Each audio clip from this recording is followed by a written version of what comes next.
shifted, right? So here's the thing, I was telling you how that b, having that b value comes from the fact that it's being shifted left or right. And then when you multiply everything out, you end up with a b term. So what's tricky about this is you don't want to just use a table of values, because what if your parabola is over here? If you do -2, -1, 0, 1, and 2. It's right, you can't see it.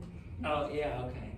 If you do -2, -1, 0, 1, and 2, and the parabola is centered over here, are your values going to be very helpful? No. For one, they're going to be huge, right? They're probably going to be huge. And it's going to appear to be a straight line. But we know better, don't we? We know that if it's a quadratic, it's got a vertex, it's got a line of symmetry. I'm just all over the place here. There we go. That seems a little more healthy. But yeah, so we know they've got a vertex, a line of symmetry, all that good stuff. So you're going to have to just kind of try. Oh, by the way, this is called standard form. The way we're going to do next time is called vertex form. But we're going to do this in 3 steps. The first step is to figure out where this parabola is. How far is it moved left or right? And somebody figured out that you can calculate the axis of symmetry first. You know how our axis of symmetry so far has always been on the y-axis? Mm-hmm. Yeah. Well, those days are over if you've got a b term, right? Because it's being moved left or right. Well, somebody found out that you can get the axis of symmetry, which is just x equals, right? By going -b over 2a. And I honestly don't remember right off like how they figured that out. I know I've learned it in the past, but you're just gonna have to trust me because I'll have to re-look it up. But if you take the b coefficient, make it negative, or the opposite, and divide it by 2 times a, it will get you the axis of symmetry. So you'll then know, oh yeah, it's centered right here. You can make it like a dashed line to do the center of it. The second step is, once you've got the axis of symmetry, wasn't that always the x value of our vertex, right? Yeah. The vertex was always somewhere here. Well, because it's not 0 anymore, you can find the vertex. So to find the vertex, substitute what?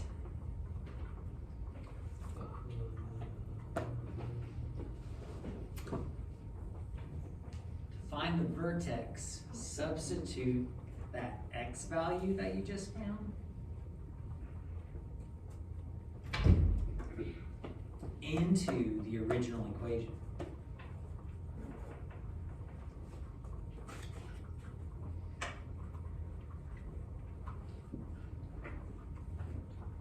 And the reason you do that is so now you can solve for y.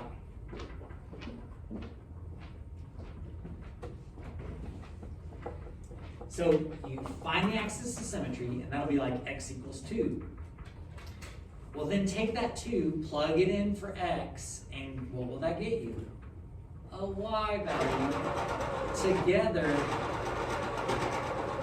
you'll have your vertex, won't you? What's that last row number 2? 4y. Oh. Yeah, there should be like a better space. I didn't see it. I didn't think there was a space, so I was like 40. Yeah, 40. You know, 40. Well, ladies and gentlemen, what you probably learned by now is, did you guys notice when we would do -2, -1, 0, 1, and 2? We honestly didn't need to use all those points. Because once we had half of the parabola, couldn't we just reflect it over to get the other half? So we're going to use that to help us out.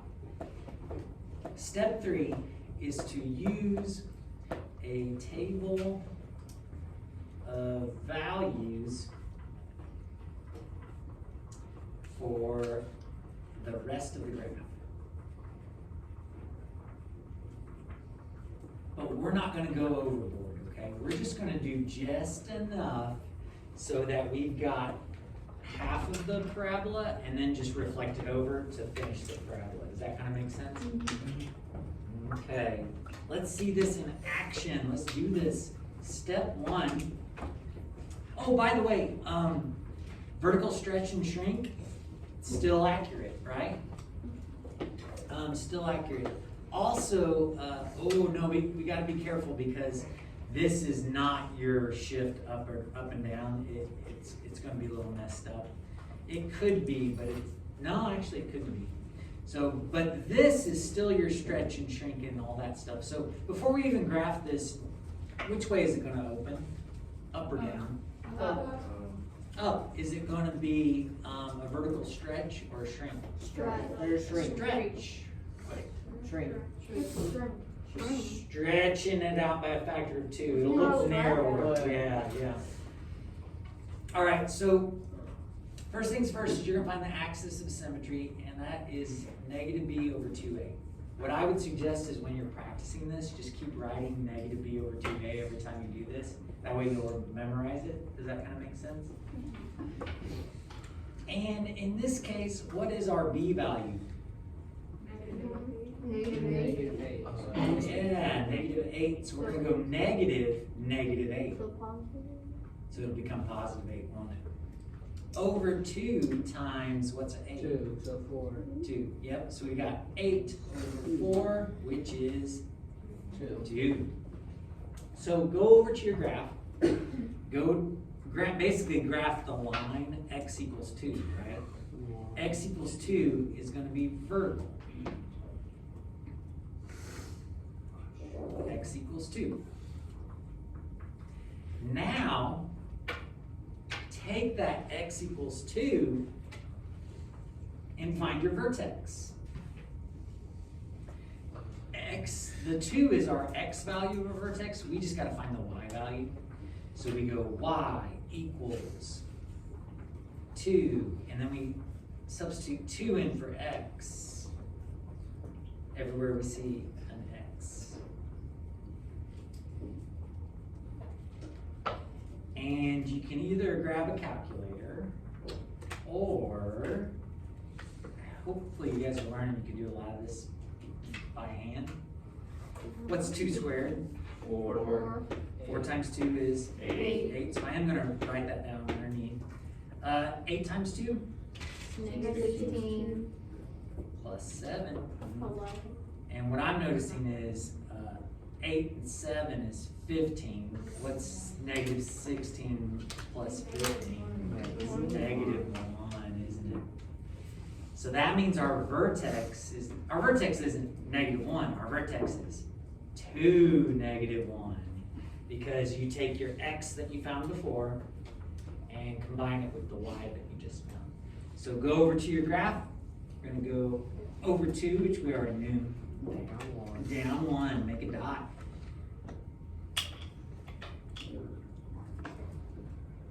Now here's the thing, for this last step, let's be smart about it. Let's make a table of values, but let's only go to one side of the vertex. And then realize that we're just going to reflect it over, aren't we? Do you want to go to the right Yes. or to the left? To the right. You want to go to the right? Wayne seems pretty certain he wants to go to the right. If we go to the right, we're going to use 3 and 4. 3 and 4. If we were to go to the left, guess what we would use? 1 and 2. 1 and 0. 1 and 0. Oh, 2 to the right or 2 to the Oh, left. You guys with me on this? 2 to the right or to the left. You're going to get the same values either way. I think 1 and 0 would be easier. Yeah, because it's So, smaller. yeah, well, 1 and 0 would be easier, wouldn't it? But you're going to get the same thing either way. If you guys want to do 1 and 0, go for it. I'll do 3 and 4, but we should get the same thing.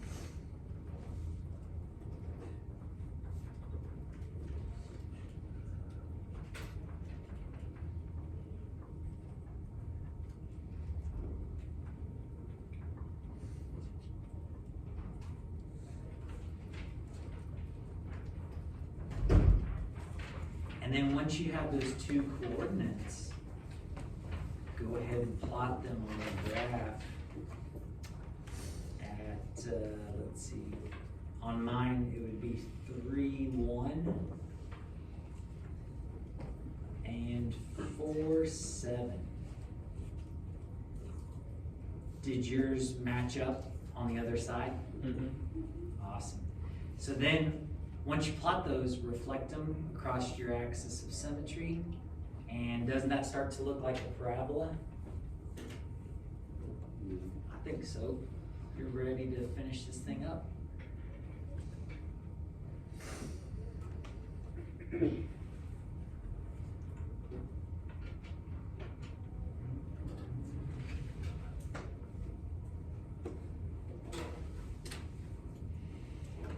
This one's definitely the most work, isn't it? Mm-hmm. It sure is. So we're gonna want to practice it some.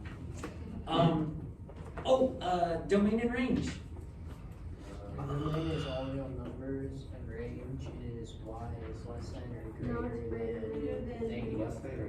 Or, say greater than or equal to Oh, there we go. Yeah. negative 1. Greater than or equal to -1. I agree. I agree. Also, ladies and gentlemen, would this parabola have a minimum or a maximum value? Minimum. A minimum. It's like a valley, right? What would the minimum value be? And you actually just give the y value. Yep, you just give the y value. So the minimum value would be -1. How you feeling about it? So we get out at 40, don't we? Yes. Yeah. I guess we'll stop right there for today so I can spray those desks off.